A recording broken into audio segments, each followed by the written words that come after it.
Hi Hi guys, guys, welcome welcome back back to to my my channel channel Aditya Aditya and and Arnav Arnav Show। Show, तो guys हम आ चुके हैं cellular jail.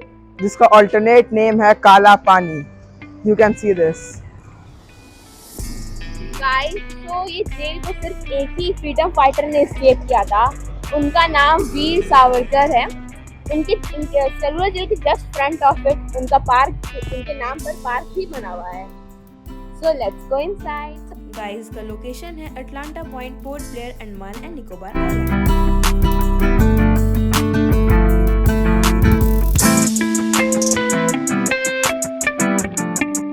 ये फांसी घर है जहाँ पर फ्रीडम फाइटर्स को फांसी लगाया जाता था और इसके नीचे 10 फुट गहरा एक कमरा है।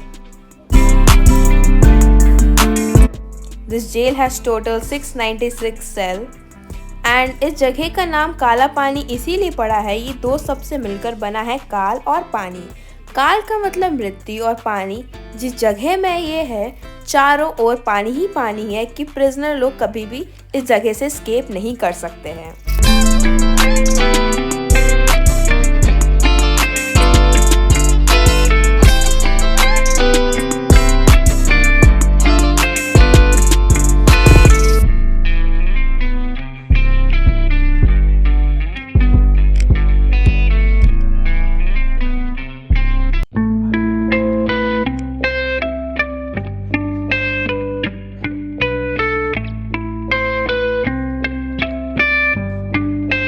सबसे बड़ा और सबसे सख्त सजा यही था। ये फ्रेम ओरिजिनल है, इसे बोलते हैं फ्लॉगिंग फ्रेम, हिंदी में बोलेंगे टिकटिकी। फ्रीडम फाइटर को इसके ऊपर चढ़ाने के बाद पाँव को ब्लॉक करते थे, कमर में बेल्ट बांधते थे, हाथ में हथकड़ी लगाते थे ताकि मारते वक्त क्रांतिकारी इधर उधर भी गिर पाए। फिर एक पतला सा टॉवल गीला करके पहनाते थे, उसके बाद बैक साइड मारते थे चाबुक से। एक ही जगह बार बार मारते थे, यहाँ मारे तो चमड़ी उधड़ जाता था और खून के फव्वारे निकल जाते थे। फिर वो क्रांतिकारी न बैठ सके न सो सके। फिर मारते वक्त बाकी क्रांतिकारियों को दिखाते थे कि किस तरह का पनिशमेंट इन्हें दे रहा है ताकि बाकी के दिल में डर बैठे। और मारने वाला भी इंडियन है।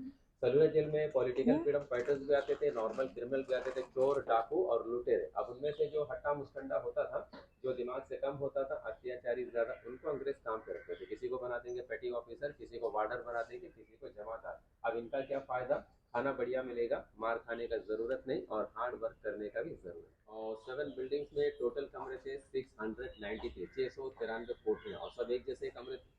लेकिन इस बिल्डिंग का ग्राउंड फ्लोर का लास्ट का 4 कमरा, इसको अंग्रेजों ने अलग करके रखा था, उनको रखने के लिए जिनको फांसी की सजा सुना देते थे।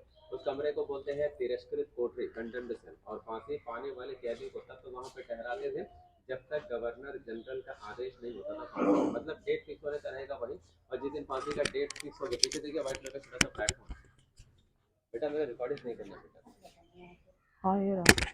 तो पहला हमने देख लिया ओरिजिनल पोल हो, यहाँ पे है आर्टिफिशियल। ये आर्टिफिशियल पूल है, किस तरीके से कोल्हू चलाते थे उसे दिखाया गया। और यहाँ पे देखिएगा फ्रीडम फाइटर बैठ करके नारियल का छिलका निकालेगा, छिलके को कूटेंगे, छिलका नरम होने के बाद इसके बाहरी छिलके को हटा देंगे। फिर अंदर का जो रेशा है उसे पानी में भिगोते थे, ये जब नमी हो जाता था फिर बाहर निकालते थे, कूट करके धूप में सुखा करके इस मशीन में रोल करेंगे तो बनेगा रस्सी, नारियल के छिलके का रस्सी। तो रस्सी बनाने का काम किसी भी क्रांतिकारी को देता था तो शाम तक उनको 4 पाउंड रस्से तैयार करना, लगभग 2 किलोग्राम के करीब। अब शाम में अंग्रेज बैठते थे तौलने के लिए, जिनका 4 पाउंड हो गया सजा नहीं, और जिनका 4 पाउंड हुआ नहीं उनको सजा मिलेगा ही, और जिनका रस्सी गीला होता था उनको भी सजा मिलता था। सजा की बताएंगे, ये मशीन पुराना।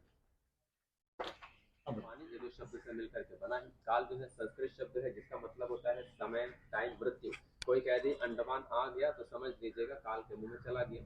और पानी जो है अंडमान निकोबार द्वीप समूह के चारों तरफ हजारों माइल पानी है। अब यदि कोई कैदी भागे तो कहाँ तक, आसपास के जंगलों में वहां जाते थे, आदिवासी देखते थे, वो मारते थे। जंगल में खाना भी नहीं मिलता था, मलेरिया वगैरह पकड़ करके वैसे ही मरते थे। अंग्रेज ढूंढ करके पकड़ते थे तो फिर उनको मौत के घाट उतार देते थे। इस वजह से अंडमान से कोई भाग नहीं पाया और इसी वजह से अंडमान काला पानी के नाम से जाना जाता है। काल पानी जो बोलते बोलते हो गया काला पानी, तो लोग सोचने लगे ये ब्लैक वाटर है, लेकिन ये ब्लैक वाटर नहीं, ये है काल पानी। अब चलो आगे।